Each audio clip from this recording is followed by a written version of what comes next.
정치 맞수다 시작하겠습니다. 오늘은 정광재 국민의힘 대변인, 박성민 전 더불어민주당 최고위원과 함께하겠습니다. 어서 오세요. 네, 안녕하세요. 안녕하세요. 안녕하세요.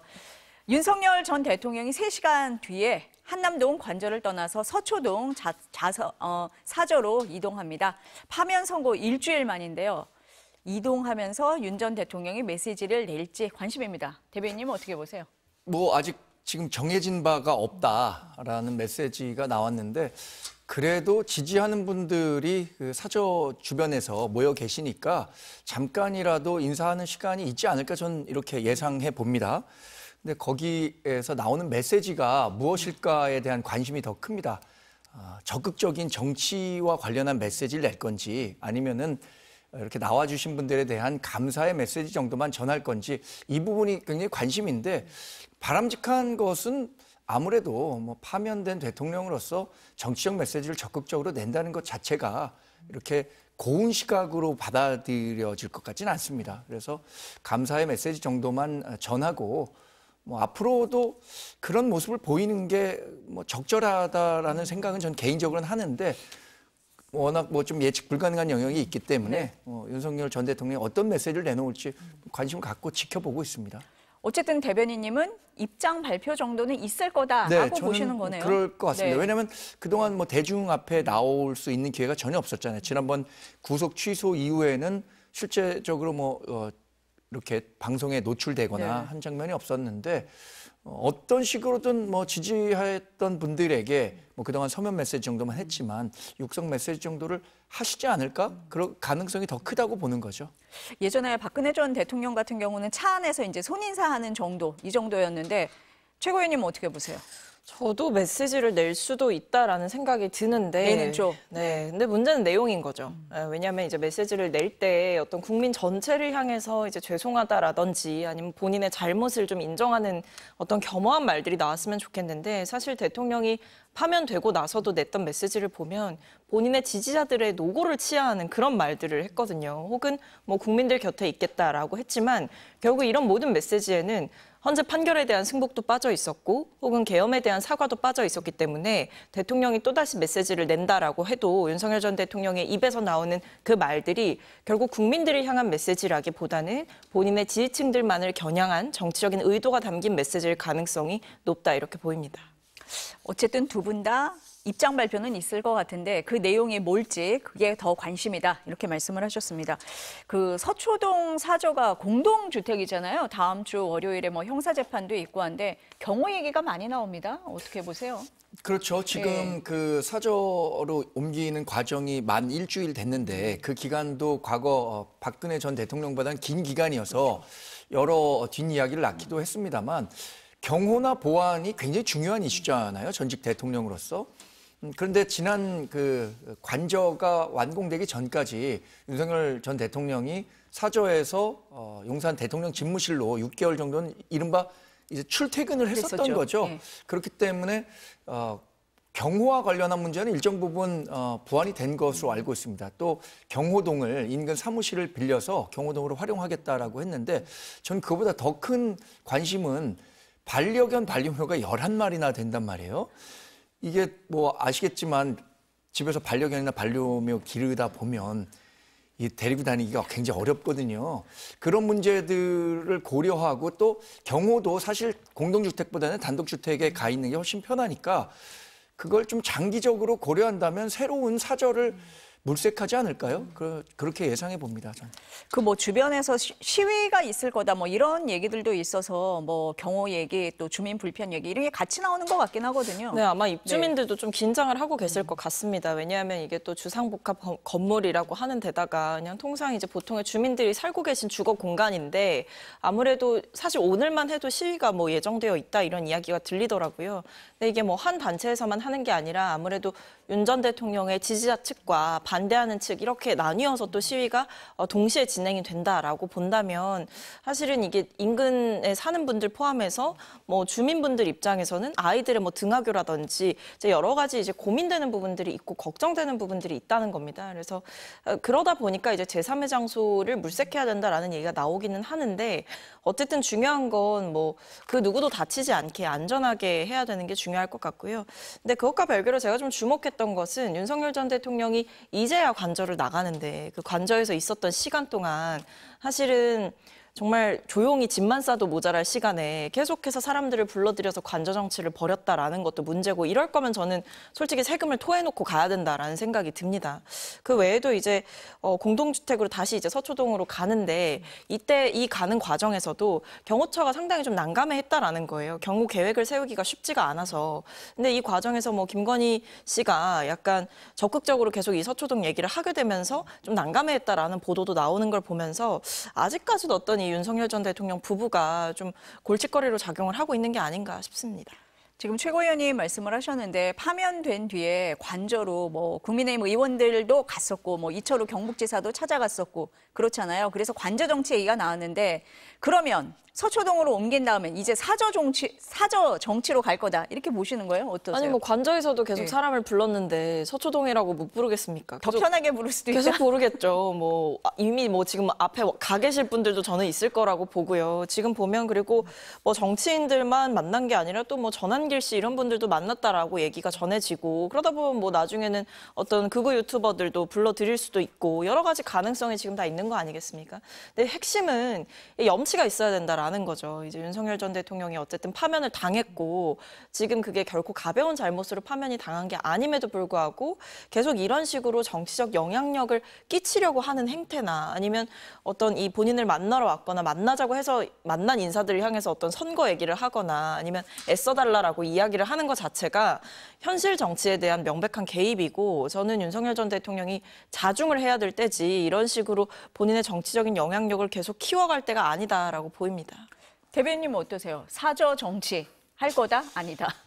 걱정하는 목소리들이 당 내외에 많은 건 사실입니다. 여러분들이 윤 전 대통령이 이제 파면된 전직 대통령으로서 정치적인 메시지를 적극적으로 내는 것이 과연 우리 당에 얼마나 큰 도움이 될 것인가 이 부분에 대해서 걱정하는 분들이 많은데 저는 뭐 윤 전 대통령이 자신의 정치적 영향력을 앞으로도 계속 가져가려고 하는 것은 인지상정이라고 생각해요.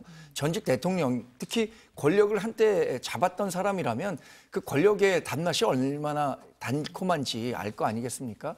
그런데 윤 전 대통령은 사실상 탄핵 재판을 통해 파면됨으로써 정치적으로는 퇴장 수순에 있다. 그리고 그 정치적 구심력이라는 게 굉장히 빠른 속도로 사라지고 있는 것 아닌가 저는 그런 생각을 합니다. 그러니까 윤 전 대통령이 그런 움직임을 하려고 한다고 하더라도 과연 구심점으로서 얼마나 큰 영향력을 행사할 수 있을 것인가에 대해서는 전 의문이고 또 하나는 지금 정도의 메시지를 내는 것은 저는 그래도 용인할 수 있는 수준이 될 텐데 본인이 적극적으로 대선 경선에 개입하려고 하는 목소리 예를 들어서 뭐 특정 후보는 된다, 특정 후보는 안 된다 이런 식으로 목소리를 내려다 보면 오히려 더 반감이 커지지 않을까 하는 걱정도 있습니다. 지금 뭐 특정 후보를 거론을 한 거는 아니지만 비슷하게 들리는 메시지는 좀 있기는 했어요. 네. 앞서서 박성민 최고위원이 말씀하셨지만 이제 전한길 씨, 이제 극우 집회 단골 연사죠. 전한길 씨를 만났을 때는 나는 감옥 가고 죽어도 상관없지만 우리 국민들, 청년 세대들 어떡하냐. 탄핵 반대를 외친 국민들께 미안해, 잠이 안 온다. 뭐 이런 얘기도 했고 이철우 경북지사한테는 충성심 얘기했잖아요. 그래서 이철우 지사가 배신의 깊은 상처를 받은 걸로 짐작된다. 그래서 이게 한동훈 전 대표 겨냥한 거 아니냐 뭐 이렇게 해석이 나오면서 대선에 좀 개입하는 거 아니냐 이런 시각도 있습니다. 어떠세요? 제가 말씀드린 것처럼 지금 정도까지는 저는 이 정도는 괜찮다. 용인 윤 전 가능하다? 대통령에 네. 대한 애정을 갖고 있는 당 지도 그 지지자들도 있을 테니까 이 정도까지는 뭐 용인하실 수 있을 것 같은데 더 이상의 적극적인 메시지가 나온다면 오히려 반감을 더 키울 수 있다고 보고요. 이철우 경북지사도 윤 전 대통령과 이렇게 만나서 대화 나눈 것을 어떤 의도를 갖고 뭐 이야기했는지 모르겠습니다만 그렇게 뭐 외부에서 이렇게 논의되는 것 그거는 뭐 이렇게 바람직한 일은 아니라고 저는 개인적으로 생각합니다. 일부러 알릴 수도 있잖아요. 그러니까요. 그런 네. 식으로 한 것이 네. 본인에게 그 어떤 그 경선 과정에서 도움이 될 수도 있다라고 판단했을지 모르지만 그래도 윤 전 대통령과 나는 사담의 내용이 이렇게 공개적으로 공론화돼서 회자되는 것 자체는 그게 바람직한 일은 아니라고 저는 보는데요. 최고위원님 어떠세요? 이 정도 메시지는 뭐 괜찮습니까? 대선에 개입을 하는 겁니까? 아닙니까? 개입을 하고 있는 하고 거죠. 있는 거다. 이미 뭐 예. 누구를 만났고 누구를 만나서 무슨 말을 했는지가 기사화가 되고 공개가 되고 있는 상황이라고 하는 건 여전히 어떤 정치적으로 특히 이 조기 대선 국면이 이미 막을 열었는데 이 상황에서 전직 대통령이 누구를 만나서 뭐 열심히 해라 이런 이야기를 했다라는 것 자체는 윤석열 전 대통령의 지지층을 자극할 수 있는 메시지고 사실 윤석열 전 대통령의 지지층이 굉장히 적극적으로 이 움직이고 있는 국민의힘 당원이라고 한다면 지금 이번에 발표된 경선룰 보시면 아시겠지만 이 적극 지지층의 이 입김이 굉장히 중요한 룰로 세팅이 됐거든요. 왜냐하면 이제 뭐 다른 당을 지지하는 분들이나 뭐 이런 인사들은 이제 투표를 할 수 없게 역선택 방지 조항을 넣었기 때문에 이 지지층의 입김에 따라서 사실상 결정이 된다라고 봐야 되는데 그런 면에서 윤석열 전 대통령을 계속 만나려고 하고 만나서 얘기를 들었다는 걸 강조하는 분들은 윤심팔이를 하려고 하는 거고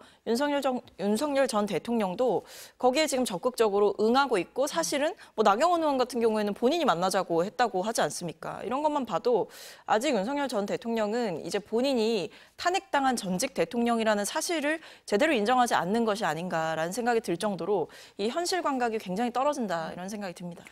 지금 경선 룰을 말씀을 하셨지만 뭐 선거에서 당내 경선만 중요한 게 아니라 이제 본선이 중요한 거잖아요. 그러면 윤 전 대통령이 이렇게 메시지를 내고 개입을 하는 게 국민의힘 입장에서 대선에 도움이 된다고 보십니까? 근데 저는 그 네. 역사적으로 보면요. 현직 대통령, 그러니까 전임 대통령과 대통령 후보로 나서려고 하는 사람 간에는 항상 갈등이 있었던 것 같습니다. 그래서 이른바 정치권에서는 차별화 전략 이렇게 나오는 거잖아요. 뭐 YS와 이회창 때도 그랬고 또 DJ와 노무현 당시 후보 시절에도 그렇게 뭐 가까운 사이는 아니었고 또 MB와 박근혜 후보는 굉장히 갈등을 벌이는 과정 속에서도 박근혜 전 대통령이 대권을 쥐어주기도 했는데 그래서 윤석열 전 대통령이 이게 정상적으로 임기를 다 마무리하고 정상적인 대선이 치러진다고 하더라도 전임 대통령의 영향력은 그렇게 크지 않았을 것 같아요. 왜냐하면 단임제 우리 대통령제에서 임기 말까지 높은 지지율을 유지하는 게 굉장히 어렵습니다. 그러면 그게 그 플러스 마이너스를 따져 본다면 전체적으로 전 정부의 성격이 부채가 되는 경우가 더 많았던 것 같거든요. 근데 지금은 또 비정상적으로 파면된 상태이기 때문에 윤 전 대통령이 특정 후보를 뭐 지지한다 아니면 대선에 적극적으로 개입하려고 한다라고 하는 게 당에는 크게 부담이 될 사안이라고 보는 거죠.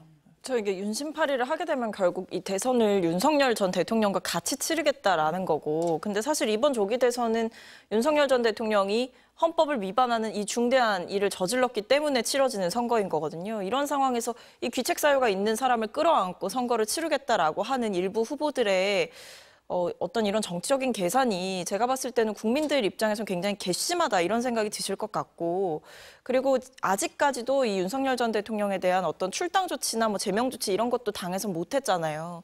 그러니까 결국에 이 윤석열 전 대통령과 정치적인 절연을 하는 것이 상식인데 지금 보면 국민의힘의 주요 정치인들이 비상식의 길로 스스로 가고 있다 이렇게 보입니다.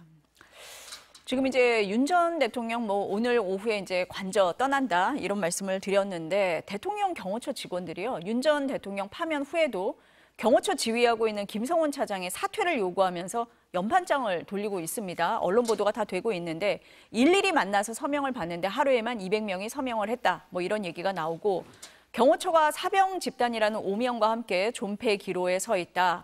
김성훈 차장과 이광호 본부장이 대통령 신임을 등에 업고 불법 행위를 자행해 조직을 위태롭게 하고 있다. 뭐 이런 내용이 담겨 있습니다. 경호처에서 전례가 없는 일이거든요. 어떻습니까, 대변인?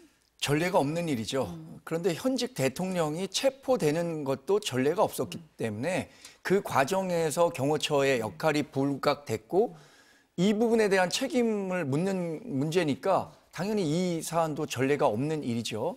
저는 경호처 분들 가운데 지난번에 김성훈 처장도 얘기를 했던가요? 대통령을 위해 자신의 목숨을 버리는 것이 가장 큰 경호관들의 영광이다라고 얘기를 합니다. 그만큼 자기가 하는 일들에 대한 프라이드가 강한 분들인데 지금 뭐 잘못된 부분이 있다면 저는 개선이 필요하다고 생각합니다. 그리고 지난 체포 과정에서 이른바 국민들이 좀 설득할 수 없는, 그러니까 납득할 수 없는 여러 일들이 있었기 때문에 관련해서는 여러 사법적 절차가 진행되고 있으니까 그걸 좀 지켜보는 게 좋을 것 같습니다. 어떠세요, 최고위원님? 사실 뭐 예견된 일이라고 생각을 합니다. 왜냐하면 이 김성훈 차장 같은 경우에는 특히 어떤 비화폰 서버 삭제 지시 이런 것들을 하면서 이 내부에서도 이거 누구 명령이냐라는 이 반발을 들었을 만큼 굉장히 위법적이고 초법적인 명령들을 내린 거거든요. 그뿐만 아니라 뭐 대통령 경호처이기 때문에 대통령을 경호해야 된다. 뭐 맞는 말이긴 합니다.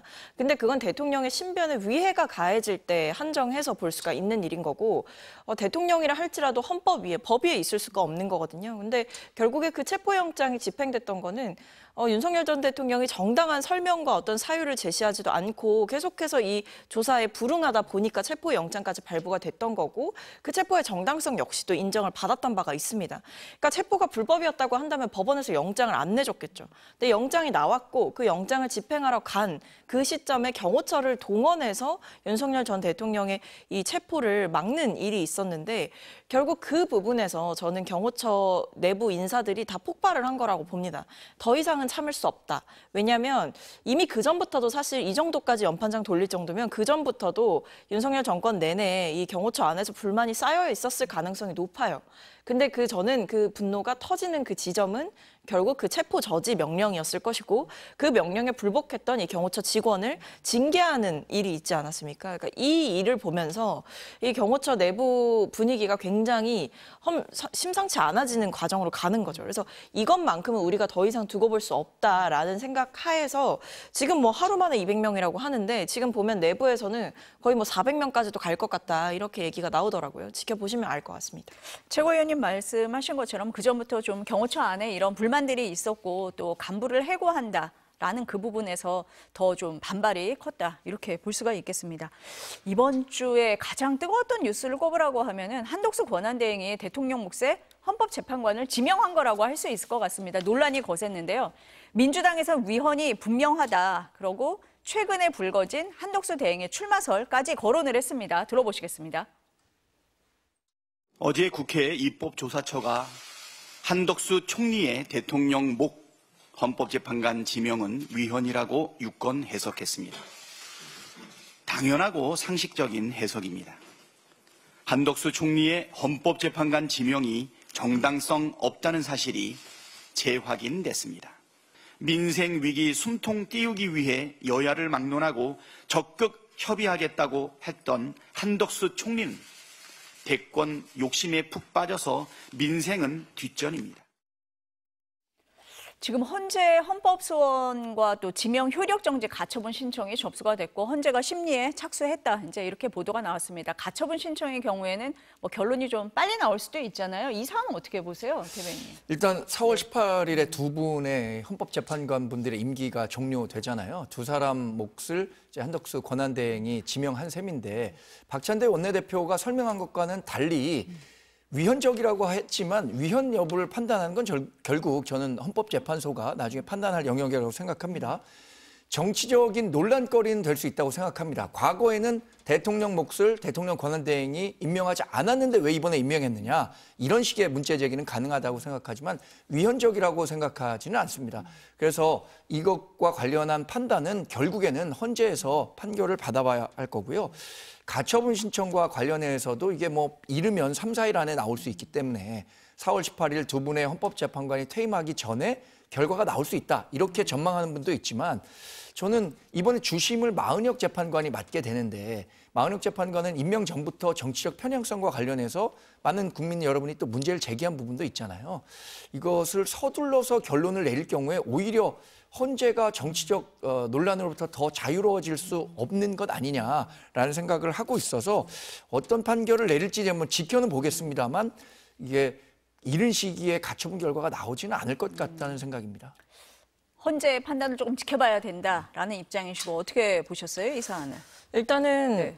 말이 안 되는 일을 이제 한덕수 권한대행이 저지른 거죠. 왜냐하면 명백하게 이 한덕수 대행의 이 탄핵 심판에서도 총리와 이 대통령의 지위는 명확하게 구분이 되는 것이고, 그리고 권한대행과 이 대통령과의 지위도 구분이 된다라는 거를 보여줬습니다. 왜냐하면 의결 정족수 논란이 있었어요. 그래서 대통령의 준하는 200석으로 봐야 되냐, 아니면 이 총리로 봐야 되냐, 이 기준에서 헌재가 총리로 봐야 된다라는 결정을 해준 거거든요. 그렇다고 한다면 사실 이 질문은 그냥 아주 명확합니다. 그럼 한덕수 대행이 계엄할 수 있겠네요. 왜냐하면 대통령에 준한다라고 한다면. 지금 헌법재판관 임명이 지명이 문제가 되는 이유는 대통령 몫을 대통령 권한대행이 지명했기 때문입니다. 이거는 전례가 있냐 없냐와 떠나서 헌법을 파괴하는 행위가 될 수 있는 거고요. 지금 우리가 얼마 전에 드디어 이제 윤석열 전 대통령을 헌법의 이름으로 단죄를 했는데 이 혼란한 상황 속에서 국정 안정을 시키라고 앉혀놓은 이 권한대행이 또다시 헌법 파괴하는 행태를 저지르게 된 겁니다.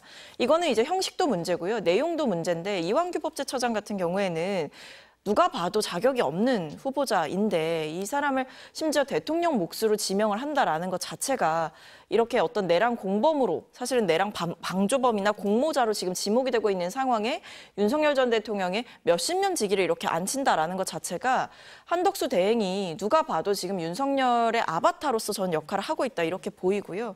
그래서 저는 그냥 단순하게 물어보고 싶기는 합니다. 한덕수 대행이 그럼 행안부 장관, 국방부 장관 지금 공석인데 다 임명할 수 있느냐? 혹은 계엄 선포할 수 있느냐? 그럼 안 된다고 하실 거잖아요. 그러니까 이거는 되게 명확한 거고 한덕수 대행의 명백한 월권이고요. 이거 저는 가처분 결과가 4월 18일 전에는 나올 걸로 보고 있습니다. 이번에야말로 또다시 헌법재판소가 이 헌법의 이름으로 한덕수 대행의 행위를 단죄할 때가 왔다고 생각합니다. 이번 주에 예, 그런데 네. 어쨌든 헌법재판소가 이게 위헌이냐 아니냐에 대한 판단 최종 권한을 갖고 있으니까 지금 위헌적이라고 얘기하시는데 그게 위헌적이 아닐 수도 있다는 점을 좀 분명히 말씀드리고, 이완규 재판관 임명자와 관련해서도 여러 문제 제기를 하십니다만 이번에 박성재 법무장관 탄핵 기각될 때 안가에서 모임을 했다는 것이 어떻게 내란에 동조하고 완목적으로 동의했다는 것이냐, 이렇게 연결될 수 없다고 봤습니다.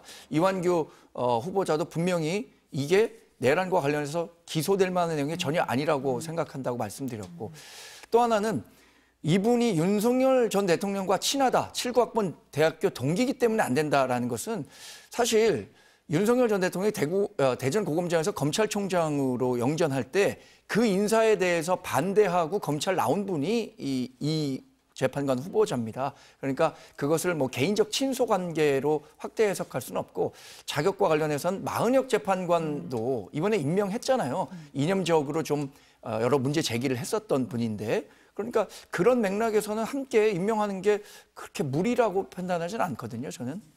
근데 이제 뭐 처음 논란은 권한 대행의 대통령 몫의 헌법재판관을 임명할 수 있느냐 없느냐, 이게 논란이 됐던 거고, 또 하나는 지금 말씀하신 것처럼 그 이완규 법제처장이 뭐 대변인님은 뭐 친소관계 얘기를 안 하시지만 대부분은 다 그 부분을 좀 주목하고 있는 데다가 뭐 수사 대상이다라는 점, 또 윤석열 전 대통령 캠프에서 뭐 역할을 좀 했다는 점, 이런 점이 이제 지적이 되고 있는 부분을 말씀을 하시는 것 같습니다. 그런데 한덕수 권한대행의 평소 행보랑 좀 다르잖아요. 그래서 지금 민주당 박찬대 원내대표도 한덕수 대행의 대권 욕심이라는 표현을 했습니다. 그래서 출마설까지 나왔어요. 어떻게 보세요? 한덕수 네. 권한대행의 그 대권 출마 네. 이야기가 당내에서 제기되고 있다라는 첫 보도를 보고 저는 이런 여론이 많은가? 네. 당내에? 이렇게 생각했었는데 지금은 부인할 수 없을 정도로 확산되고 있고 그런 여론이 있다는 건 사실인 것 같습니다. 근데 결국 한덕수 권한대행이 출마할 것인가 말 것인가는 저는 개인적으로는 출마하지 않을 가능성이 더 크다고는 보지만 그걸 요구하는 분들이 있기 때문에 한덕수 권한대행이 어떤 의지를 갖고 있느냐. 사실 그 정치인들을 많이 만나보다 보면은 대권에 가기 위해서 가장 중요하다는 게 권력 의지라고 하는데 그만한 권력 의지를 한덕수 권한대행이 지금 갖고 있느냐, 이런 부분을 이제 잘 봐야겠죠. 근데 최근의 상황이 한덕수 권한대행의 그 많은 관심이 쏠리고 있잖아요. 또 물리적으로 우리 당의 경선에 참여하는 것은 불가능할지 모르지만 무소속으로 나중에 이제 그 나와서 단일화하는 것은 충분히 시간적으로 여유가 있기 때문에 이 한덕수 권한대행의 결정이 어떤 식으로 흘러갈지 저는 개인적으로 지금 정말 예측 불가의 영역으로 들어갔다 이렇게 봅니다. 기자들 뭐 취재에 따르면 의원 30-40명이 한덕수 대행을 지지한다라는 얘기도 하고 오늘 아침에 권성동 원내대표가 기자들이 막 묻잖아요. 네. 한덕수 대행 그 출마에 대해서 어떻게 생각하십니까? 그랬더니 뭐 컨벤션 효과도 있고 경쟁력 있는 분들이 나오는 건 좋은 일이죠 라고까지 얘기를 했잖아요. 그러니까 더 그러면 국민의힘 안에서 이런 여론이 많아지는 건가? 이렇게 볼 수 그런 있단 여론이 말이에요. 있다는 건 전 충분히 네. 있다고 말씀드렸고 그리고 정치를 좀 가까이서 지켜본 사람으로 봤을 때는 고심중이라고 하면 항상 나오는 경우로 연결된 경우가 많았기 때문에 네. 그럴 가능성이 있겠다고 생각하지만 개인적으로는 또 한덕수 권한대행이 그 정도의 권력 의지가 있느냐에 대해서는 또 의문이기 때문에 제가 예측 불가의 영역으로 들어섰다고 말씀드렸습니다. 어떻습니까, 최고위원님은? 일단은 심상치 않아 보이기는 해요. 왜냐하면 이 무리하게 대통령 몫의 헌법재판관을 지명하면서 헌재의 구도 자체를 보수 우위로 바꿔놓으려는 이런 시도를 했다는 것 자체가 정치적으로 얼마나 파급력 있는 일을 한 것인지 아마 본인도 모르지 않을 거고요. 저는 계획됐고 의도된 거라고 봅니다. 알면서도 이렇게 논란이 되고 문제가 될 걸 알면서도 했다라는 거고 그 외에도 지금 보면 제가 좀 주목했던 건 트럼프와의 통화에서 이 대권에 출마를 하냐라고 이제 물었던 그 질문을 받았다라는 내용이 언론을 통해서 흘러나온 건데 이게 사실은 트럼프 미국 측에서 트럼프 행정부에서 흘린 게 아니라면 사실은 우리나라에서 흘린 거지 않습니까? 그리고 우리나라 언론이 이제 또 보도를 했고 네. 그렇게 됐다고 한다면 저는 이거는 기획된 거다. 그러니까 의도가 있다? 네, 이런 보도나 어떤 이런 뭐 여러 가지 지금 흐름들, 뭐 쓰고 있는 용어들 아니면 하고 있는 일들이 어떤 이 2달간의 조기 대선 국면에서 안정적으로 국가의 현상 유지를 위한 공정한 관리자로서 역할을 하는 게 아니라 이 판을 좀 흔들려는 의도가 보인다라는 거고 저는 다만 아직도 어떤 한덕수 대행이 명확하게 본인의 뜻을 밝히지 않는 건 진짜 본인이 이 출마 의사가 없어서가 아니라 사실은 이제 모종의 좀 꽃가마를 기다리고 있는 게 아닌가라는 생각도 들기는 합니다. 지금 말씀하신 내용 저도 동감하는 부분이 네. 많습니다. 왜냐하면 정상간의 통화 과정에서 그 어떤 내용이 오고 갔는가를 이렇게 외부에서 알기가 어려운데 알 수 있는 사람이 몇 명 네, 없어요. 저는 그래서 네. 한덕수 권한대행이 설마 기자에게 이건 알려줘라 이렇게 얘기하지는 않았을 것 같고요. 한덕수 권한대행의 출마를 희망하는 분들도 있지 않겠습니까? 총리실 내에서는 그런 분들이 어떤 뭐 의도를 갖고 이 정도 얘기는 좀 하도 좋지 않을까라고 싶어서 이른바 좀 빨대라고 하죠. 역할을 한 게 아닌가라는 생각도 들어서 뭐 이게 보도가 나온 거는 굉장히 저도 이례적으로는 보고 있습니다. 그리고 나서 얘기가 많았었어요. 그 트럼프 대통령에게 그렇게 소개를 했다면서요. 유력 대선 주자라고 소개가 됐다는 거예요. 그러면 그 얘기는 우리나라에 누군가가 소개를 하면서 했을 테니까 여러 가지 좀 해석을 낳고 있는 부분이 있다. 저도 이렇게는 보고 있습니다. 그리고 본인이 만약에 정말 생각이 없어서 정말 생각이 없는 경우에는 이렇게까지 저는 이 국면이 길어지지 않는다고 봅니다. 확실하게 정말 밝혀야 된다? 단호하게 이제 그런 이야기를 건네는 사람들이나 아니면 그런 언론 보도라던가 사실 강하게 항의할 수도 있는 거고 여론조사만 해도 이름 빼달라고 요청할 수 있거든요. 그러니까 여러 가지 본인이 취할 수 있는 단호한 조치들이 있는데 아직까지도 어떤 정치권에서 계속 말말말이 나오게 준다라고 하는 거는 어느 정도 즐기고 있다고 봅니다, 저는. 고심 중이다라고 하셨는데 두 분은 좀 뭐가 있는데라고 보시는 것 같습니다. 말씀하신 대로 조기 대선 분위기가 지금 달아오르고 있는데 어제 이재명 전 대표가 영상을 통해서 대선 출마 선언했고 오늘 비전 발표식도 했습니다. 국민의힘에서는 이 전 대표 공격에 나섰는데요. 들어보시겠습니다. 현실에 발을 딛고 이상을 향해 팔을 뻗는 주도적이고 진취적인 실용주의가 우리의 미래를 결정할 것입니다.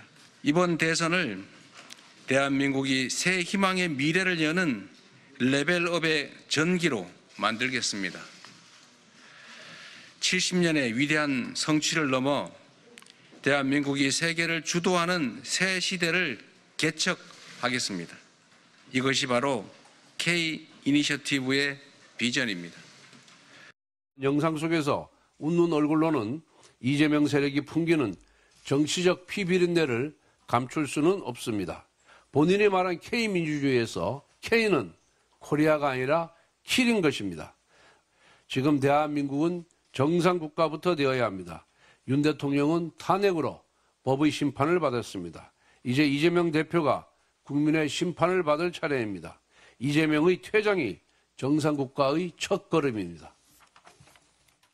이재명 전 대표는 출마 선언도 그렇고 오늘 비전 선포도 그렇고 다른 후보들과 좀 차별화하려고 한 것 같다. 이런 느낌이 좀 있고 국민의힘에서는 이재명 심판론?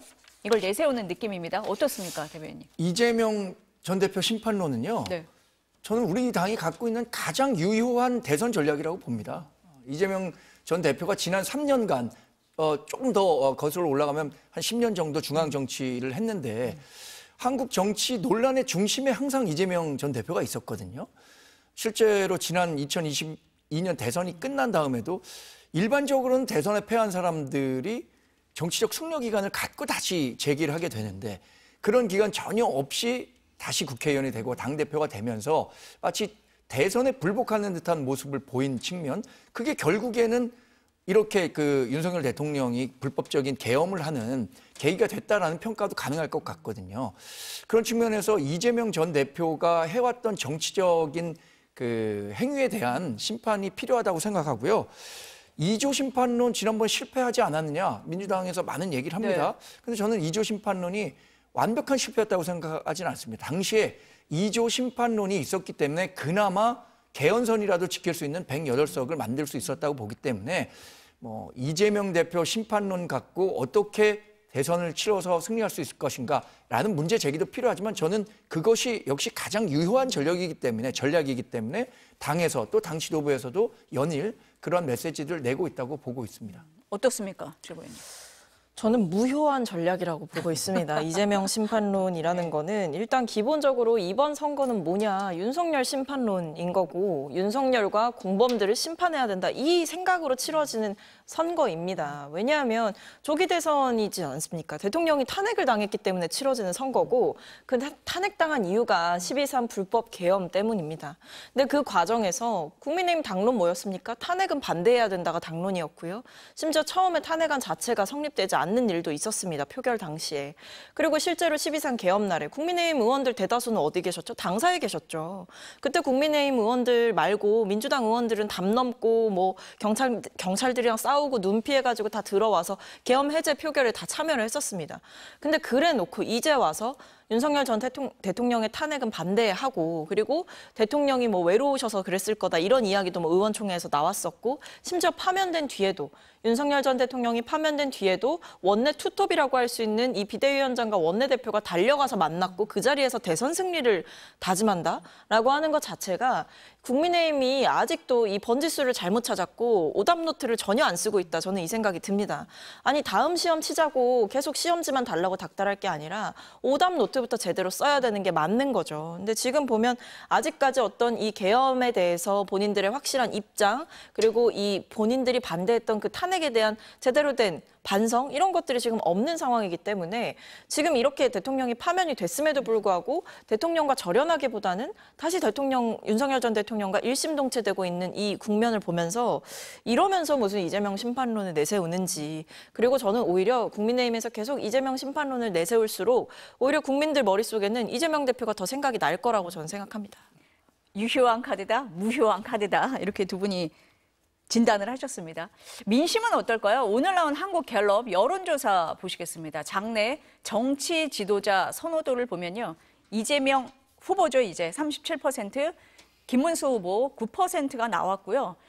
눈에 띄는 부분이 한덕수 권한대행인데 출마 선언도 안 했습니다. 그런데 조사에 넣었더니 2%가 나왔습니다. 조사 기간이 8일부터 10일, 그러니까 한대행이 헌법재판관을 지명해서 파장이 일었고 한대행 출마설이 나온 시기입니다. 어떻게 보세요, 대변인님?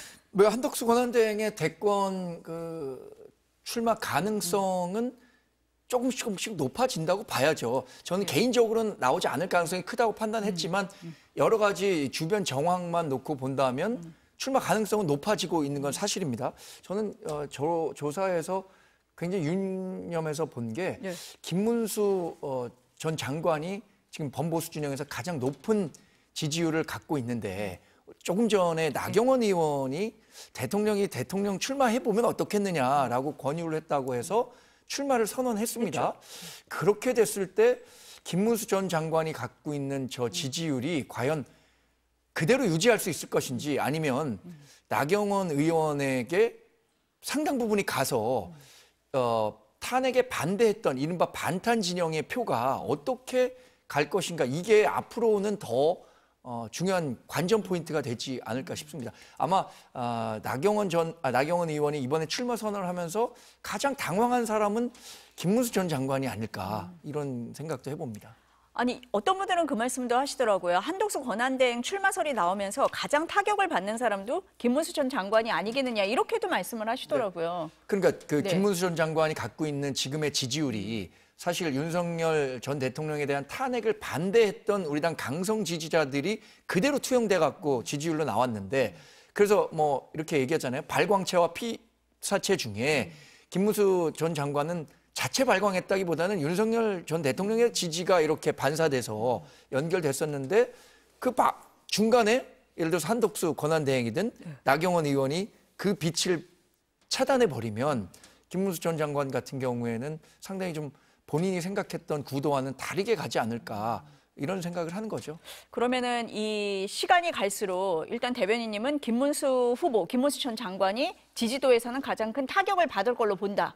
이 부분을 좀 저뿐만 아니라 많은 정치 전문가들이 그렇게 보고 있습니다. 그렇게 보고 계십니까? 어떻게 보세요, 최고위원님? 일단은 뭐 그런 생각은 해볼 수 있을 것 같아요. 이른바 찬탄파와 반탄파가 있다고 하지 않습니까? 탄핵 찬성파와 탄핵 반대파가 있는데 지금 보면 뭐 나오겠다고 하시는 분들은 거의 대부분이 탄핵 반대파인 거고 그 말은 즉슨 지지층을 나눠 먹기를 해야 되는 실정이고 지지자들의 상당수가 겹친다라는 것을 의미하기 때문에 오히려 이렇게 우후죽순 출마 선언이 쏟아지면 쏟아질수록 그리고 특히 그중에 탄핵에 반대하는 인사들이 많을수록 오히려 그 안에서의 이 지지층 나눠먹기 현상이 심화될 수가 있다. 그러다 보니까 오히려 뭐 지금까지는 뭐 김문수 장관이 좀 압도적인 거 아니냐라는 얘기가 있었지만 뭐 최근에 나경원 의원 같은 경우에는 윤석열 전 대통령이 직접 불러서 뭐 차를 마셨다 이런 이야기를 하지 않습니까? 그렇다고 한다면 이게 이른바 윤심 계승자가 누가 되느냐를 가지고 각자가 다투는 거거든요. 근데 이렇게 되면 또 뭐가 되냐? 이 국민의힘 경선이 정말 국민을 위한 경선이 되는 게 아니라 윤심을 위한 경선이 되는 거예요. 그래서 저는 보면서 뭐 개인적으로 남의 당의 일이기 때문에 그냥 거리를 두고 좀 보고 있기는 합니다만 지금 보면 이 결국에는 윤심이 어디 있느냐의 싸움이 될 거다. 특히 경선 과정에서는. 그러니까 그것만큼 이 국민의힘의 불행이 어디 있겠느냐 이런 생각도 듭니다. 근데 지금 쭉 보니까 이재명 대표가 압도적이고 국민의힘 후보들 다 합쳐도 따라가지를 못하거든요.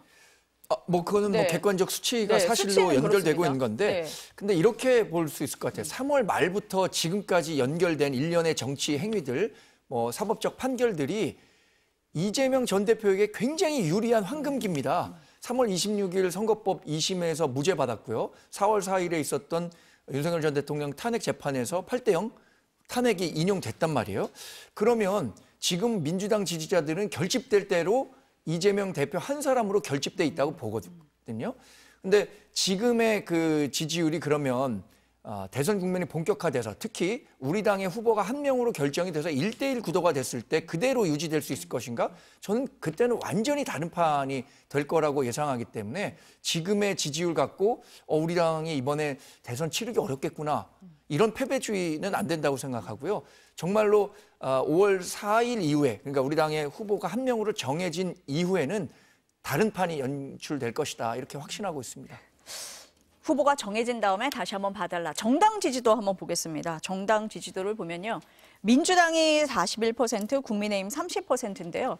민주당은 지난주하고 같고요. 국민의힘 같은 경우는 5%포인트 빠졌습니다. 그리고 무당층이 3%포인트 늘었어요. 어떻게 해석하세요?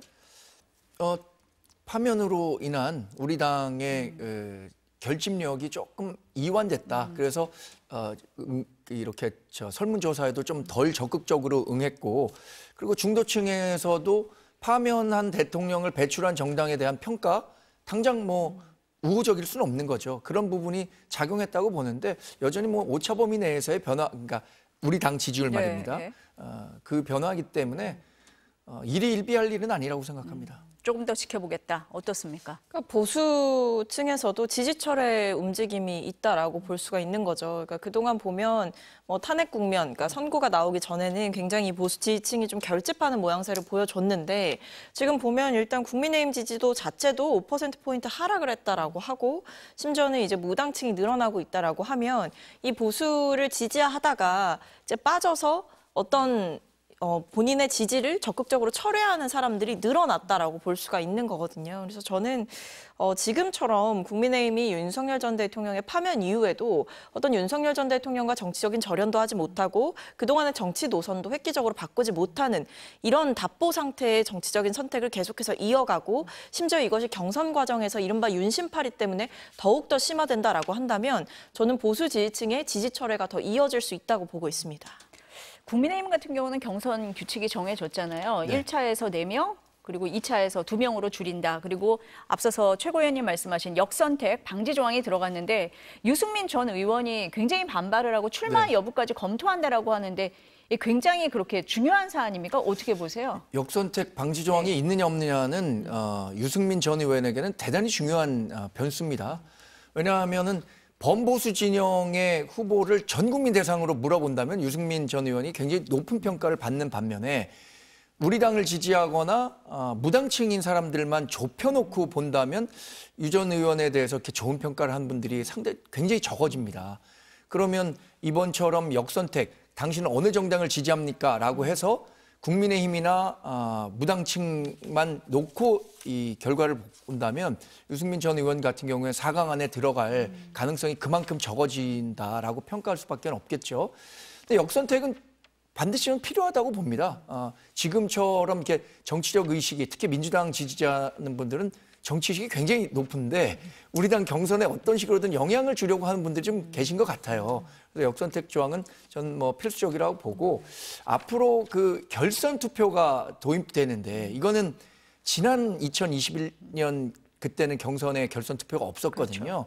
이게 어떻게 작용할 건가 후보별 유불리가 있을 텐데 그 유불리를 놓고 치열한 수싸움이 있을 것 같습니다. 누가 올라갈 걸로 보세요, 대변인? 제가 그 당직을 맡고 있어서 말씀드리기는 어렵습니다만 네. 그 질문이 있어서 네. 지금 언론에서 얘기되는 4강 후보 있잖아요. 네. 4강 후보에 역시 변수는 나경원 의원이 이번에 출마 선언을 했으니까 나경원 의원이 누구 자리를 놓고 들어갈 수 있느냐 없느냐 이거 경쟁 아니겠습니까? 네.